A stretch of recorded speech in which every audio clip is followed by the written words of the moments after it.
Ooh.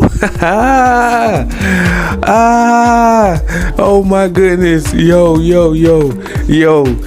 man, I'm telling you, this is what they get, man. This is what Square Enix get. I'm so happy, bruh, that this game flopped. It deserved a flop, man. Don't nobody want that frame drop plastic box, man. That overpriced PS5, man. $70 games that's broken, that's hot garbage. You talking about this a AAA banger, right? It looks like a single A. Man, those Decepticons over there at Square Enix, man. Listen, why are you cop blocking and making exclusive games only for the PS5, man? This don't make no sense, man. Listen to me, man. Over here, us Xbox fans, us PC gamer guys and all that good stuff in between, man, we don't care about no Forspoken. Man, as a matter of fact, you can keep that hot garbage, man. Don't nobody want that, man. Like I'm telling you, see, this is what you get. I hope every game Square Enix make flop, man. Those Decepticons over there don't even like Xbox. They're just using us for our money completely. They don't care about no fans, man. They're just a greedy, grimy, and shady as Sony is, man. They in bed with Sony and old Lion Jim Ryan over there doing these little backdoor exclusive deals. Man, see, this is the problem right now, man. I'm telling you, I'm so, man, listen, let this be a lesson. You already know, Square Enix, you already know, man. That's why the Avengers flopped, and now that's why Forspoken flopped. And if Final Fantasy even comes out, I hope that flops too, because they keep locking down the games that they know Xbox fans want, because they know right now, man, PlayStation know, man. Jim Ryan know they don't have no games coming out this year, man. What they got, like Spider-Man, that's about it. And they gotta lock down third-party multi-plat games because they know PS5 is an overpriced frame drop remake station. Don't nobody want it.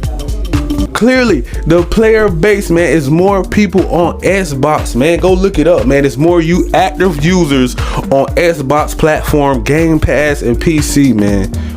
On Game Pass, man. We already know, man, it's going up this season. We already know, man. It's the proof is in the pudding, man. This is what they get. This is what they get, bro. Stop making exclusive games that's gonna be a flop. Now you talking about, oh, in 2 years is coming to Xbox, bro. You can keep that hot garbage. Don't nobody want Forspoken. Keep it, man. I seen the reviews that's out there. Listen, man. We already got footage. We already got the frame rate. Listen to me, man. Y'all about to see some exclusive stuff, man. So go ahead and like, subscribe, you know what I'm saying? Click that notification bell, man, so you guys can be notified on all of the new latest and greatest news out here in these gaming streets, man. These Decepticons, man, man, was not ready, man. See, there's two things that nobody was ready for, man. That's a good thing and a bad thing. This is an Xbox that we ain't never seen, and this is a PlayStation that we ain't never seen. Now on the green team on Xbox, it's a good thing. On the blue team on PS5, it's a bad thing.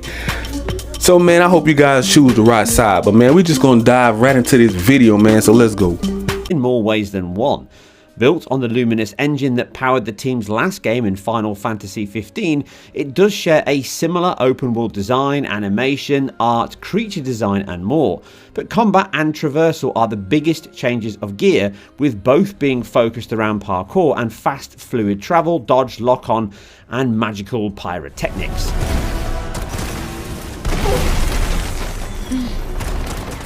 But before we get into the graphics, the quality and effects, let's play with those all-important numbers. Starting with resolution, in the game's 3 modes, double to 6 with that 120Hz screen option, give you quality, ray tracing and performance. With quality targeting 4K with DRS engaged, it can then scale by 75% in total, down to a low of 1920 by 1080. Next, we have ray tracing mode that now reduces that ceiling to 2880 by 1620, all the way down to a low of 810p. Both these modes use FSR2 to reconstruct back to a 4K output when not at this level, which is always the case in that ray tracing mode and often in quality.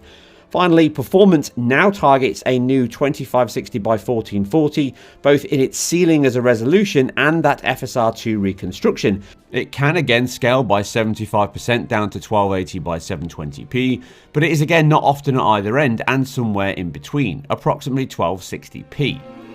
This mode does boost performance to 60 FPS over the previous two, which are fixed at 30. Now for me, the image quality impact on performance is noticeable, but small enough for the gains it offers. They have added the perfect compromise though in that 120Hz mode, in theory at least, if you have such a screen. Once enabled, then both ray tracing and quality halve the difference to performance and run at 40 FPS, meaning effects and settings are identical to the non-120Hz mode, but DRS is often at the lower range in heavy sequences due to that 25% reduction in frame time. But in reality, this makes a minor impact to image for an improvement to the fluidity and control, which can be vital with such a fast-paced action-centric title. The engine has a high input latency, and running it at 30 FPS means we get median times of 225 milliseconds within the quality mode, being the worst of the lot, closely aligned with that ray tracing mode at 221 milliseconds. With the base 60 FPS performance mode being significantly better at almost half that, with a median of 115 milliseconds. And this is where the 120Hz screen offers the biggest boost, knocking some 30% off those quality and ray tracing mode times, now seeing 163 and 154 milliseconds respectively, due to that 25% smaller frame time, but also the fact it can now flip into an 8 millisecond refresh when a frame is dropped, bringing the median input time down by some 60 milliseconds. The 60 FPS performance mode does gain, but only the expected 8 milliseconds frame time peak, giving a small 7.2% improvement in fluidity. As such, without even getting to frame rates and performance, I suggest the 120Hz mode for all if you have the screen, and if not, then the performance mode, as both camera, movement and combat are severely hindered in that 30 FPS mode as demonstrated here.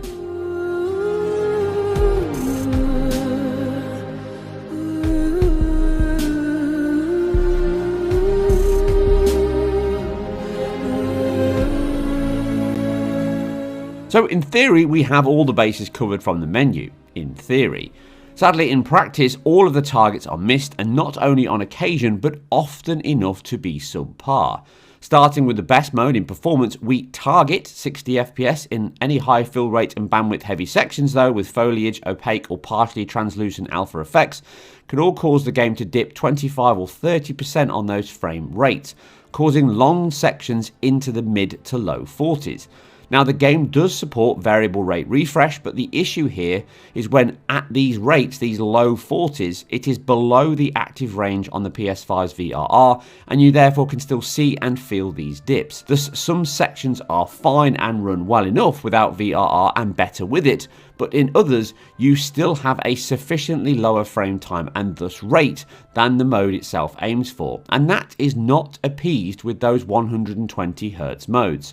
Turning this on, then the performance mode is still capped at 60 FPS, but when drops happen you can at least flip into the next 8 milliseconds, meaning that it's still the fastest and most responsive mode to play. The ray tracing mode is next, with it being around 8 to 14% faster than the quality mode when running it on a 120Hz screen, but even then it can dip into the low 30s often enough to feel the same. This does not mean all the time, with many sections of quiet exploration or cutscenes hitting that 40 FPS high quite consistently, but assume that heavy combat will play out somewhere in the middle ground. The question may be asked, why not run an unlocked option for 60Hz screens? But as you can see here, the frame times leap between 16 and 33 milliseconds when forced into a 60Hz container, as I've done on this video feed. This is how you will view all footage here on YouTube, as it only runs at 60 FPS. But on a 120Hz screen, it can then match that 40 FPS rate at 25 milliseconds, as you can now see on screen, with a flat line, and it feels smoother as the frame times are closer together and even now. That cadence of frame delivery is the most important part. Sadly, the quality mode is even worse than the ray tracing mode, and at 40 FPS it is more often sub that and can even dip into the mid-20s. Again, dense opaque pixel fill rate seems to be the main cause here. As such, the 40 FPS mode is great in theory, but in practice, the quality mode suffers most to not be worth it, and the ray tracing mode, although much better, is still not close enough to that 40 FPS target to be called a true middle ground option. Which is a shame, but it's commendable the team have made the effort to add this to the menu.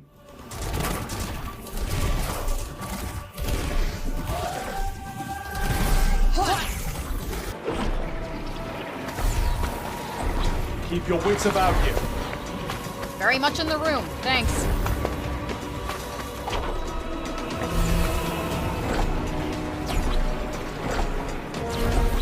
Visually, the game is a mixture of new and old. While geometry, lighting, shadows, global illumination, specula and more do look good, but with definite last generation seams and reflections and specula standing out in quite a few places.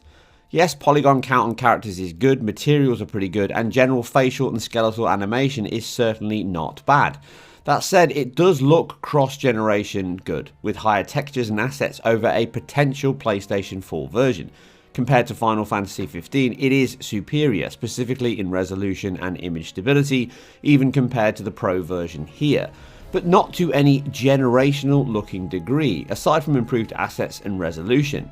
It does offer some current generation increases though, with quality offering a full 4K output, ray tracing adding in hybrid shadows with a soft penumbra with accurate contact hardening enhanced by more objects casting shadows, including on Freya herself, and increased ambient occlusion, but still of a screen space variety, as are shadows at times, which is true across all modes.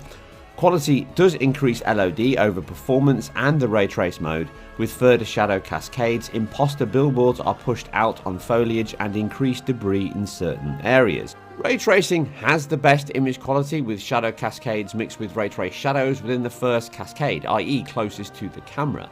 And these give softer shadows, better ambient occlusion, but without side-by-sides they're not significant enough to stand out to most players. However, quality mode is a little sharper, helped by that CAS sharpening past fidelity FX that's been implemented into the engine, but in reality both modes look similar enough to blend into one after a few minutes of play. Within the ray trace mode, improving most on the self-shadowing of characters and cutscenes, which are quite plentiful throughout the game. Now, character models are well constructed and realised, but suffer often in the cutscenes due to lower bone rigs than many modern titles, and a mixture of performance capture and keyframe animation. This, along with the leap in some cinematics over others, means you can have big gaps in model quality, lighting, materials and animation from scene to scene and even character to character. Again, none of this is bad, but the title feels and aims towards a Sony first-party release, and it can come up short in a few key areas. Textures are certainly one aspect, with mip-map loading often running subpar assets in cutscenes, and it highlights that the engine and title itself still need some refinement here, as textures can be quite late loading in, leaving you with soft blurry textures and a last generation looking details on the PlayStation 5, which should not really be the expectation. Hey, come on. I'll explain it later. Stop! You must stop. She can save us. She can end your madness. Father! Loading highlights the cross-generation roots the entire game really has. Even though this is a PlayStation 5 and PC only title, continuing a game takes less than 2 seconds, making excellent use of the SSD and I/O design of the PlayStation 5. Loading into a game is slower, just over 5 seconds. It's still very fast, but not as fast as the cartridge-like Continue. The main issue though is the constant fade to black and loading you will see during your play. Admittedly, most are only 2 to 3 seconds at most, but the constant fade out and in and out and in, stop-start nature of opening a door, leaving a fort, battling an enemy, or even in between a cutscene can create a disconnect from the game. This is compounded by many sections locking you in place aside camera movement until the UI, the dialogue or prompts have all loaded in. This is frustrating at times as it felt unrequired and restrictive, meaning that the game, although big cutbacks and effort would obviously be needed, does not feel like it is utilising some of the key aspects of current generation consoles and possibly could exist on the PlayStation 4. Feeling far more cross-generation at heart, which carries over into its entire narrative, story and gameplay.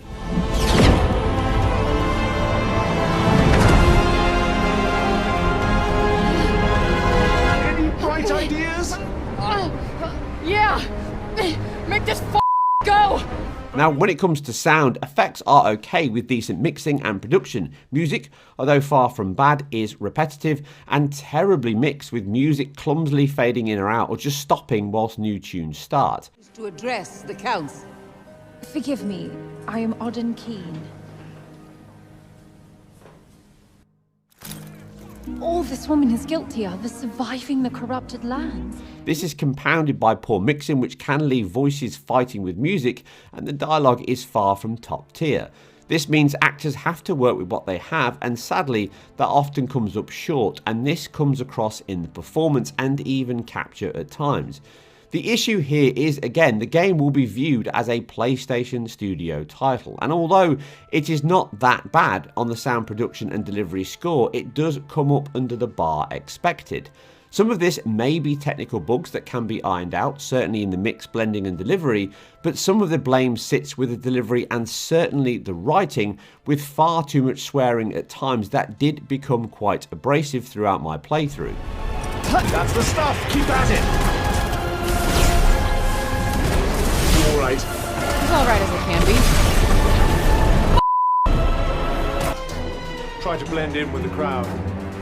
I could blend in a whole lot better if you shut the Well, the name's Frey, and it sounds like you don't think I'm up to the task. Tanta Sila is the strongest and most formidable of all the Tantas. She controlled the army, crushing the weak, even without the weapons that I forged for her. Crushing them with her bare hands. In summary, the Luminous engine was a revelation only 7 years ago with Final Fantasy XV, offering character models, hair, cloth and physics that rivaled the best in the industry. Forspoken betters that game in almost all aspects. The problem is, the gaming world, the quality and generations have all moved on since, and this engine has not kept pace. What it offers is a wide open land, high graphical quality and a wide range of modes, but sadly none of these hit the expected mark both in quality and consistency. I hope that patches can come that resolve some of the performance and quality issues noted here, as although far from terrible, the 30 FPS mode is very stable and correctly paced, but the input times are far too high to make it an enjoyable experience during combat. This means that the expectation on this title, and certainly the PlayStation 5, is for a little more than what is ultimately offered here with Forspoken. Your Highness, your anger will not serve us now. Tell Tanta Sila where she is, child. And there ends another deep dive into engines, performance, pixels and all things video game related. If you enjoy what we do here on IGN, then keep it IGN Performance Reviews, and we'll catch you on the next one. You will get back to where you need to be. Whoosh! Yes,